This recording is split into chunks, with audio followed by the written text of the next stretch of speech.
తెలుగు చిత్ర పరిశ్రమ ఓ వెలుగు వెలుగుతుంటే తెలుగువారికి గర్వకారణం కాదా?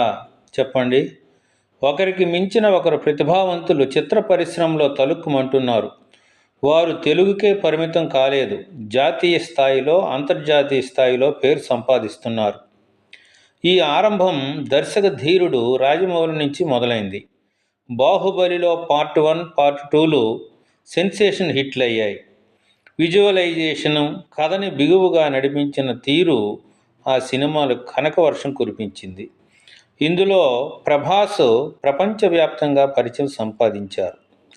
తర్వాత RRR సినిమా అయితే జూనియర్ ఎన్టీఆర్ గారు, రామ్ చరణ్ గారు గ్లోబల్ స్టార్లుగా, సంగీతపరంగా, గీత రచన పరంగా ఆస్కార్ అవార్డులే సొంతమయ్యాయి. తెలుగువారు, భారతీయులు ఉప్పొంగిపోయారు. ఇక చిన్న సినిమా ఆడుతుందా ఏమవుతుందా అన్న అనుమానంతో తీసిన హనుమాన్ బంపర్ హిట్ కొట్టేసి దర్శకుడు ప్రశాంత్ వర్మపై ప్రశంసల వర్షం కురిపించి అధిక వసూలు రాబెట్టుకుంది. ఇప్పుడు ఎక్కడ విన్నా కల్కి కల్కి కల్కి సినిమా గురించే. ఆ విశేషాలు ఏంటో తెలుసుకుందాం. 600 కోట్లు ఖర్చు పెట్టిన సినిమా 2 రోజుల్లో 300 కోట్లు రాబెట్టి 15 రోజుల్లో 1000 కోట్లు మార్కు దాటి చరిత్ర దిశగా సాగుతుంది. హిందూ పురాణాల నుంచి ప్రేరణ పొందిన ఈ అపోకలిప్టిక్ చిత్రం ప్రేక్షకులను తన్మయులను చేస్తుంది. అయితే ఇందులో నటించిన ప్రభాస్ గారికి పరిచయం అక్కర్లేని స్టార్ ప్రభాస్ గారు.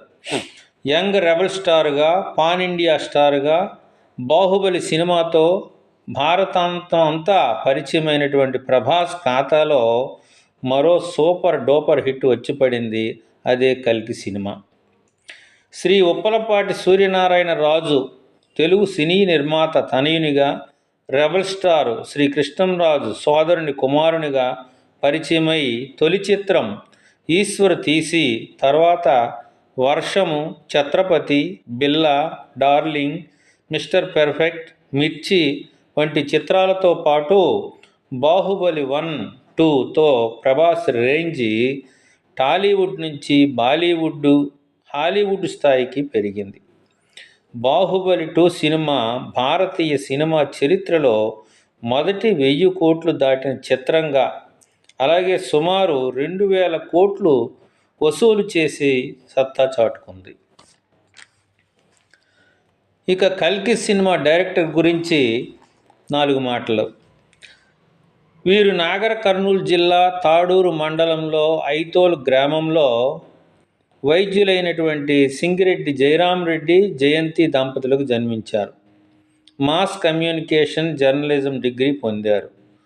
దర్శకుడు శేఖర్ కమ్ముల వద్ద సహాయ దర్శకుడిగా లీడర్, లైఫ్ ఈజ్ బ్యూటిఫుల్ అనే చిత్రాలకు పనిచేశారు. తర్వాత తెలుగులో ఎవడే సుబ్రహ్మణ్యం అనే సినిమా తీసి, చిన్న సినిమాలు తీసి, తర్వాత మహానటి సావిత్రి సినిమాను తీసి అతని ప్రతిభను చాటుకున్నారు. ఈ విధంగా ఎవడే సుబ్రహ్మణ్యం సినిమాకి రాష్ట్రంలో నంది అవార్డు లభిస్తే, మహానటి సినిమాకి జాతీయ స్థాయిలో అవార్డు దక్కించుకున్నారు. ఇక ఈ కల్కితో అతని ప్రతిభ అంతర్జాతీయ స్థాయికి చేరింది. అతని క్రియేటివిటీ, విజువల్ ఎఫెక్ట్స్ సినిమా లోకం సలాం చేస్తుంది. అయితే ఈ కల్కి కథలో కొద్దిగా మనం ప్రస్తావిస్తే, కౌరవ పక్షపాతి అయినటువంటి అశ్వత్థామ తండ్రి మరణంతో కసి పెంచుకొని ఉప పాండవులను చంపి పాండవుల వారసుడే ఉండకూడదని అభిమన్యుని భార్య ఉత్తర గర్భంపై బ్రహ్మాస్త్రాన్ని సంధిస్తాడు. తర్వాత కృష్ణునిపై దాడి చేయబోగా వారు తప్పుకొని అశ్వత్థామకు శాపం ఇస్తాడు. నీకు చావు అనేదే లేకుండా కలియుగాంతం వరకు నీవు కొండ కోణంలో తిరుగుతూ నీ శరీరం నుంచి చీము, రక్తం ప్రసవిస్తాయి. అయినా నీకు చావు దరిచేరదని అశ్వత్థామ నుదుటిపై ఉండే ప్రకాశవంతమైన మణిని తీసుకుంటాడు. ఈ కథలో మహాభారతాన్ని కల్కి అవతార ఘట్టంతో ముడిపెట్టగలగడం ఆసక్తి, సాహసంగా ఉంటుంది. అయితే కురుక్షేత్ర యుద్ధంతో మొదలై అక్కడి నుంచి 6000 సంవత్సరాల తర్వాత ఘట్టంతో కొనసాగుతున్నటువంటి ఈ మైథాలజీ సైన్స్ ఫిక్షన్ కథ ప్రధానంగా 3 అంశాలతో నడుస్తుంది. 1 కాశీ ఘట్టము, 2 కాంప్లెక్స్ అనేది, 3 శంబల. తర్వాత సినిమా అంతా ఆసక్తిగా అనిపించిన క్లైమాక్స్ ఘట్టం మాత్రం చాలా ఇంకా ఆసక్తిగా అనిపిస్తుంది. సీక్వెల్ చూడాలనే ఆశ కూడా పుట్టిస్తుందట. తర్వాత ఈ కల్కి సినిమాలో నటించినటువంటి తారలు, అగ్ర తారాగణం నటించింది ఇందులో. నటీనటులు చూసుకుంటే ప్రభాస్ గారు, తర్వాత అమితాబ్ బచ్చన్ గారు, అలాగే కమల్ హాసన్ గారు, దీపికా పదుకొనే గారు, దిశా పఠానీ గారు, ఇంకా అనేక మంది నటులు ఉన్నారు ఇందులో. అయితే ఈ సినిమాకి సంగీతం సంతోష్ నారాయణ్ అందించారు. సినిమాటోగ్రఫీ జోర్జే స్టోజిల్కోవిచ్, అలాగే ఎడిటింగ్ కోటగిరి వెంకటేశ్వరరావు గారు అందించారు. అయితే ఇందులో ప్రభాస్ తన అసాధారణమైన పాత్రలో ఆకట్టుకొని అభిమానులను ఆనందింప చేస్తారు. తర్వాత అమితాబ్ అగ్రనటుడు తనకు తగిన పాత్ర, అప్పటిదంతా ఒక ఎత్తు ఇదొక ఎత్తు అన్నట్టుగా నటించి సినిమాలో సూపర్ అనిపించుకున్నారట. ప్రభాస్ లాంటి పాన్ ఇండియా హీరో అశ్వత్థామ పాత్రలో అమితాబ్, యాస్కిన్ పాత్రలో కమల్ హాసన్, గర్భిణీ పాత్రలో దీపికా పదుకోని, హీరోయిన్గా దిశా పఠానీ ఎవరి పాత్రలో వారు ఒదిగి అదరగొట్టారు. అయితే నిర్మించినటువంటి సంస్థ భారీ నిర్మాణ సంస్థ. అదేమంటే వైజయంతి మూవీస్ నిర్మాత అనగానే మనకు గుర్తుకొచ్చేది అశ్విని దత్ గారు. వీరు ఎన్నో హిట్ చిత్రాలు నిర్మించారు. 1974లో ఎన్టీఆర్ కృష్ణుడు శంఖారావం ఫోటోతో ఈ సంస్థను స్థాపించి 1975లో ఎన్టీఆర్ హీరోగా మొదటి చిత్రం ఎదురులేని మనిషిని నిర్మించి 100 రోజులు ఆడే చిత్రంగా హిట్ సంపాదించుకున్నారు.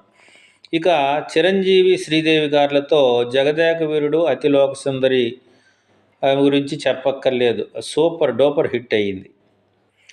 ఇక ఇలా వారు తమ కుమార్తెలతో ప్రియాంక దత్త, స్వప్న దత్తతో కలిసి ఈ ప్రాజెక్ట్ చేపట్టారు. 600 కోట్ల ఖర్చుతో భారీ నిర్మాణం చేపట్టడం అంటే మామూలు మాటలు కాదు.